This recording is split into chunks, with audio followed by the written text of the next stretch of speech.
Hi, welcome to this month's background building video. I did originally film this background as a video. However, when I look back at the footage, I was kind of whispering a bit, so I thought I'd do it again and just use some different colours. This was originally a background that I made on a card I think I called Heron Shaker. And my mum still has it up on her mantelpiece, and I keep looking at it and thinking, oh, I really love that background. So I just thought I'd do it in a video for you. So this time I'm going to use some warmer colours instead. So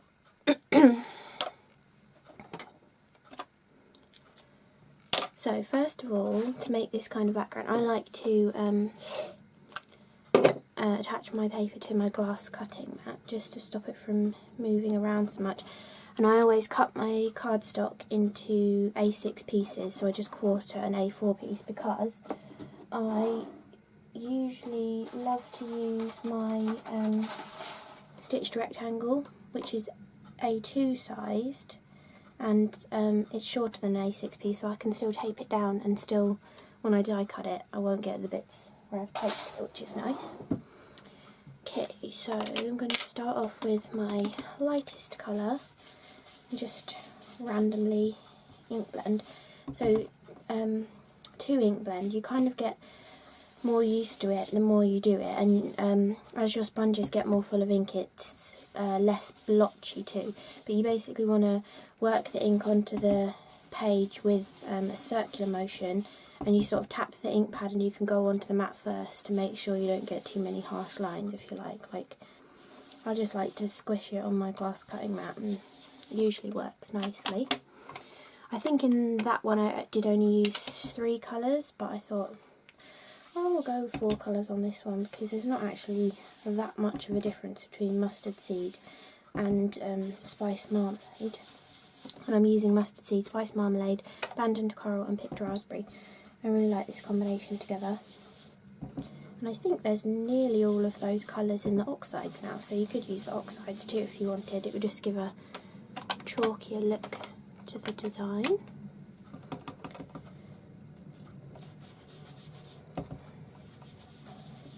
So I'm just placing the ink in random places. You can go with an ombre if you like. I do often like to do an ombre effect, but I thought I'd go random for this one.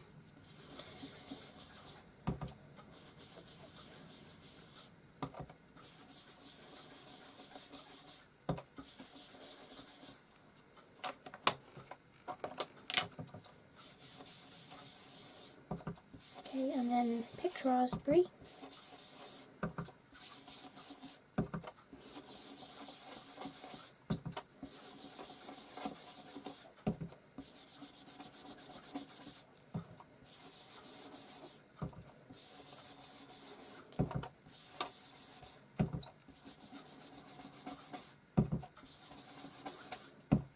Okay, I think that's done. Now, I like to splash on some water as well. I used to always dip a paintbrush into the water and splat it, but I seem to be quite lazy recently, and I just use the uptake tube of the spray bottle to tap it all over the surface to get the cute little dot pattern. And it gives quite a nice fine dot pattern doing it this way. I like the finer dots. You can use like a distress spray, or just spray it directly from here if you wanted to, but I quite like that look. And then I'm just going to blot off the excess. I thought I'd do this video actually talking, even though I'm not that confident to talk, but I thought everybody's always saying that my videos are too fast, so I thought if I do it in real time, you know, with narration, then it would be good for people. Okay, so now I want to dry that.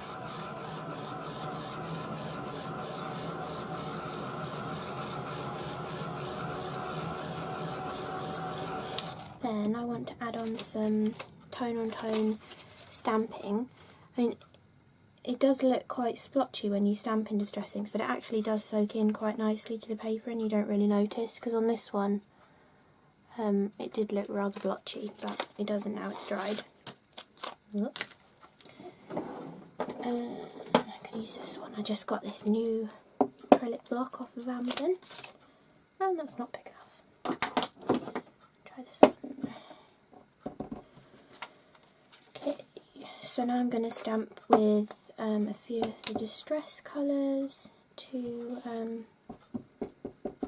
do some overstamping, and I like to just try and stamp roughly over the same area as the where I ink blended that colour. It is nice when it overlaps onto different areas though as well, but I tend to aim for that area.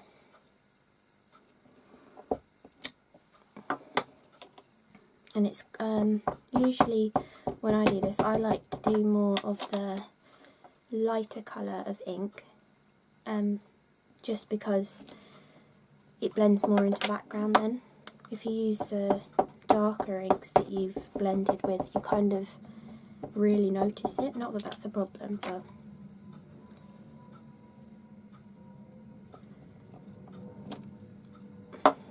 okay, one orange I think, and then do abandoned coral. And I mean, all of this really is personal preference. I mean, I'm just doing whatever I think looks nice, so don't stress about it. The whole point of crafting is just to have fun. So, okay, and then picked raspberry.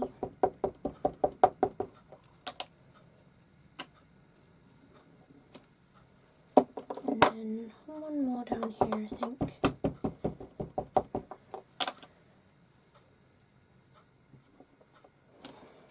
There we go. So now I want to dry that a little bit with my heat gun.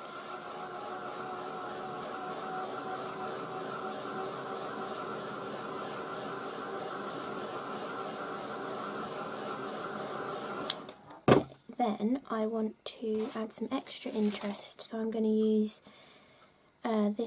that Special Touch mask. I think this one's called Moroccan, and I just want to place it on. I'm going to use my Nouveau bottle because it's nice fine mist to try and get an overall pattern. Actually, on the other one I did the reverse. I only did that yesterday and I've already forgotten, but anyway, it would look nice.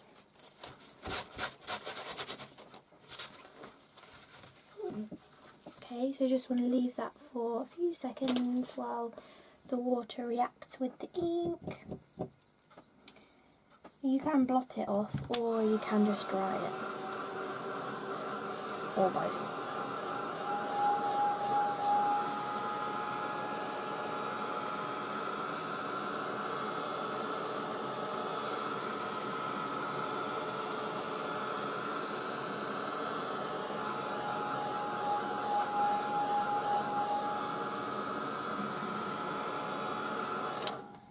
Yeah, I think it would look nicer with the negative version because you get more of an actual pattern. I might try and add it as well actually. So for the negative version, you literally want to spray your stencil and then you want to flip it and press it onto your work. And I just like to roll my kitchen roll over the top of it just to press it down. I mean, this might look a bit messy now because I've done it both ways on the same piece, but hopefully we'll get a bit of nice pattern. I love the ghosting technique, and I use it quite a lot in my art journaling too, because you don't make too much of a mess because you're just spraying with water, which is good. Because I find when I use spray inks, I get it everywhere. Hence why I usually use a washing up bowl in my videos to catch all of the water, all the colour spray.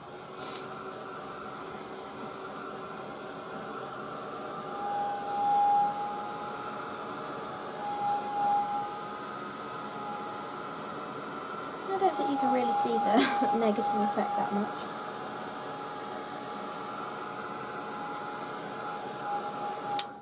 But anyway, it all just adds texture to the background. Yeah, you can't really see it at all, but anyway, So that's our initial background, and now I'm going to add on some gilding polish through a stencil.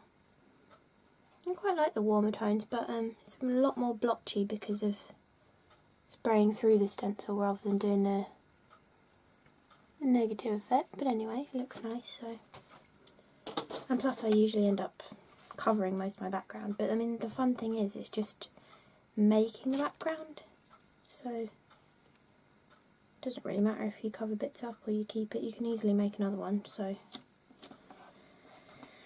okay, so I want to do some gilding polish. I'm going to use the pink, but it comes with an applicator, which is great when you want to go over just a flat piece of card or you want to pick up the raised bit of an embossed image. However, if I squish this over here, it's going to catch on all the edges and mess up this sponge, and I don't want to do that. So I am going to find a piece of cut and dry foam. I usually keep all my pieces in these. Oh, that one's empty. Oh no, that one has glitter on it. That's for my pink flambe Nouveau Mousse, but I might find another piece of cut and dry. Hang on. Okay. So these Tonic Tim Holtz scissors are fabulous for cutting this. I used to always struggle trying to cut this into nice squares, but since I've had those scissors, it makes it so much easier. Just snip and done. Right. Okay, so I'm just gonna work with the middle damask pattern. You can tell I've been using it for the blue, but it's just this gilding polish really does quite stick to your stencil, so I'm just going to go with the middle one so I don't have to clean the entire stencil up afterwards. So to apply this to your sponge, you just want to sort of dip it in, squish it on the side. I like to squish it into my mat too to actually get it into the sponge as well. And then you just want to place these randomly wherever you want them. Don't think about your backgrounds too much. That's what I do. I mean, I often have an idea in my head when I'm going to make a card, like a rough layout idea or something, but as I'm making the background, I'm not really thinking about that. I'm just sort of enjoying the process of making a inky background, and then whatever I do to it afterwards is whatever I do to it. So, right, there's one there, and need some more.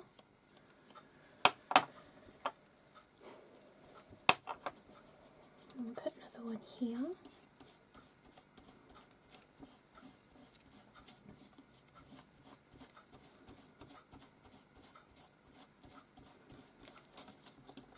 Okay, that one was a bit splodgy. It's gone under the stencil a little.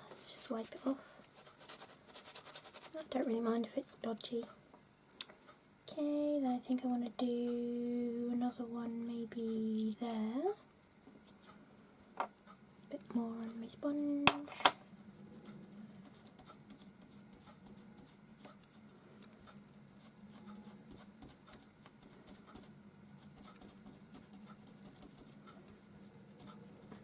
You sort of want to use more of a pouncy action because this mask has got quite a few delicate pieces to it.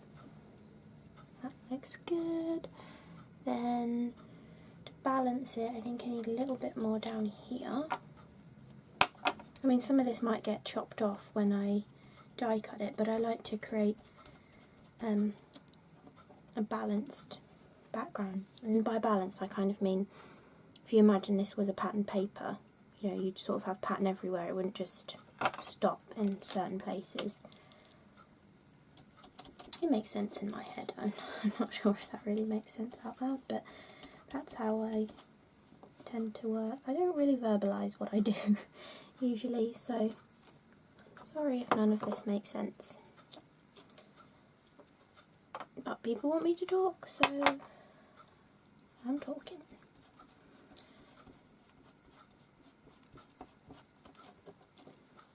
Yeah, okay, I think that looks alright. Now, I want to clean this. So I just use baby wipes.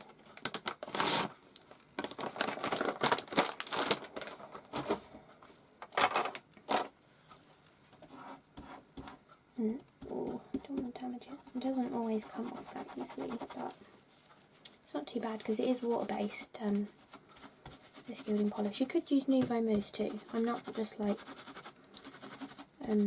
disregarding my Nouveau Mousse, but it's just I did the original one with my Gilding Polish, and when I did that one I only had blue, hence the greeny tones and then the blue damask. But I treated myself to some new colours, so I'm using them. I do really love the Gilding Polish. It is actually rather different to the mousse. You probably only really tell that in real life, but it is different.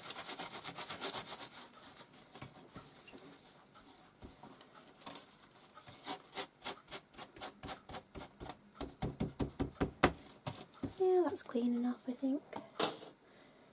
Okay, so I also want to add some splashes on.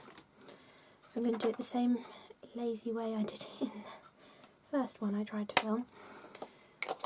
So you just want to take a little bit out of the pot, then I'm just going to spray it with a little bit of water, mix it up, and then I'm just going to be really lazy, and instead of having to go and wash up a paintbrush, I'm just going to splat it off my palette knife, which you do get a few random big splodges, but it looks quite good.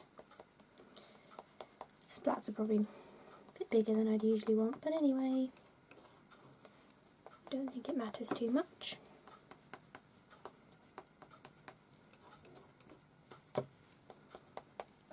Okay, brilliant, it's done. So all you do now is wait for that to dry, then you take, I just leave it naturally rather than using my heat gun. You probably could use your heat gun, but when I get to this sort of a stage on a card, I often go off and have a cup of tea or start another video. So yeah, just leave it to dry, and then once it is dry, take a dry bit of kitchen roll and just buff the surface, and then you get a lovely sheen to the polish. It's so cool. I really love Gilding Polish. I really like those colours on this new one actually. Okay, so there you go, that's this month's background building technique. Bye!